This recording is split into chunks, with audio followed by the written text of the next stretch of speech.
लवकर बरे व्हा ना. का वागताय असं? डॉक्टर म्हणत होते की ते सगळे प्रयत्न करतायत पण तुम्ही बरे होत नाही आहात म्हणून. नका ना वागू तसं. आत्याबाई साहेब म्हणत होत्या की माझा नरसिंह लहानपणी सुद्धा कधी याचा हट्टी नव्हता. मग आताच का असा हट्टीपणा करताय?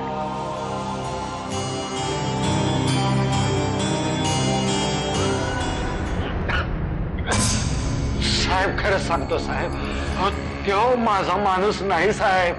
हो रस्त्याच्या कडेला जखमी पडला होता. मी ना आसरा दिला साहेब तर त्याच्या आईचं माझंच पिस्तूल घेऊन पळाला साहेब. ते पिस्तूल चोरीला गेल्यावर तू कंप्लेंट का नाही केले?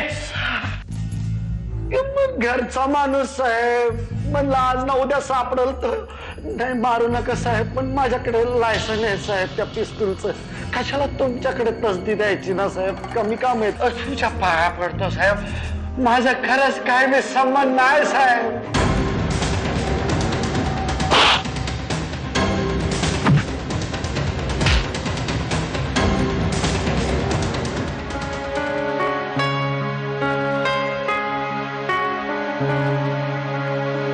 कुठं गेली होतीस? आणि बाबा कुठे? सिद्धी नाही कला समधे सांगायला लागले लई जागृत बसताना म्हणून मग लगेच जाऊन आले. तुझे बाबा तिथूनच गावाकडे गेले. पण आता देवाकडे साकडं घालण्या पलीकडे आपल्या हातात काही उरलं नाही बघ. असं नका मग पोरी. अगं जोवर तू त्यांच्या उशाशी बसून आहेस तोवर कोणाची बिशाद नाही तुझ्या कुंकवाच्या आसपास मी फिरकायची.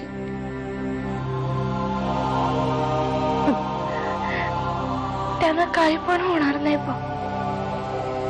पण कधी कधी भीती वाटते का?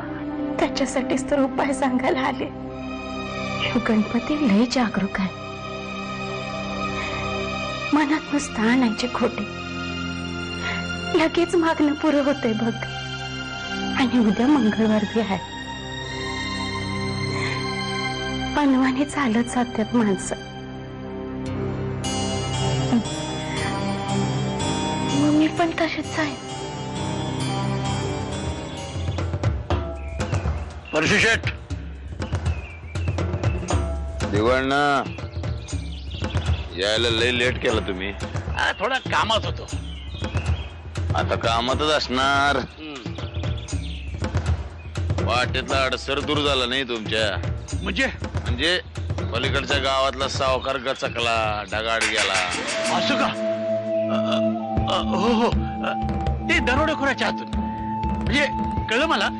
पण म्हणजे दिगवांना मुंबईमध्ये बसलेलो असलो की नाही तर रमावती मधल्या कुठल्या फांदीवर कुठलं पाखरू बसलंय कुठलं ढगात गेलंय सगळं कळतंय आम्हाला. काय आहे त्यांचे आमचे थोडे वाद होते आणि तो आम्हाला त्रास पण देत होता. पण काय नाही तो सगळा मलिदा खायचा तुझा.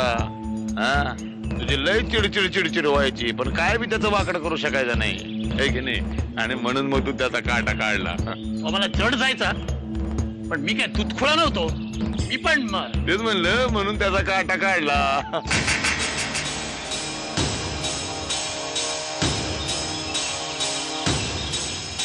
तोच काटा कसा काय काढला? कोणाला दिली सुपारी त्याचं नाव पाहिजे मला. होता एक खास मर्जीतला माणूस. याला माझा निरोप द्या. यापुढे माझ्या खास मर्जीतला हो म्हणाव. दाम दुप्पट रक्कम देईन. बोलतो मी त्याच्याशी. पण परशु शेठ सुपारी कोणाची? तुम्हाला काय करायचंय? नसत्या चौकशा असं धरून चाला. एखादा किल्लेदारात उडवायचंय.